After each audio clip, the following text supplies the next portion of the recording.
আপনারা কি কেউ ইমাজিন করতে পারছেন লোকটি কি তৈরি করতে যাচ্ছে? শেষ পর্যন্ত দেখতে থাকুন। দেখুন কত নিখুঁতভাবে উনি কাজটি করে যাচ্ছেন। প্রথমে উনি গোড়ার দিকে একটি গাছের কাণ্ডের মতো আকৃতি তৈরি করেছেন এবং তারপর তিনি গাছের ডালপালার মতো কিছু আকৃতি তৈরি করছেন।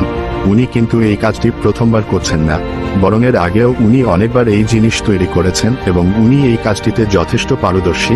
এখন তিনি ডালপালাগুলোতে অনেকগুলো শাখা প্রশাখা তৈরি করছেন এবং ওই শাখা প্রশাখাগুলোতে পাতা বানানোর কাজ করছেন।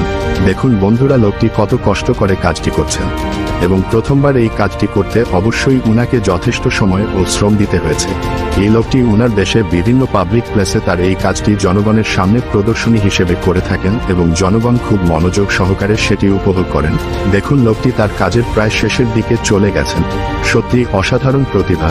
কত সুন্দর করে তারের মতো কিছু বস্তু দিয়ে উনি সুন্দর ও আকর্ষণীয় একটি গাছ তৈরি করে ফেলেছেন।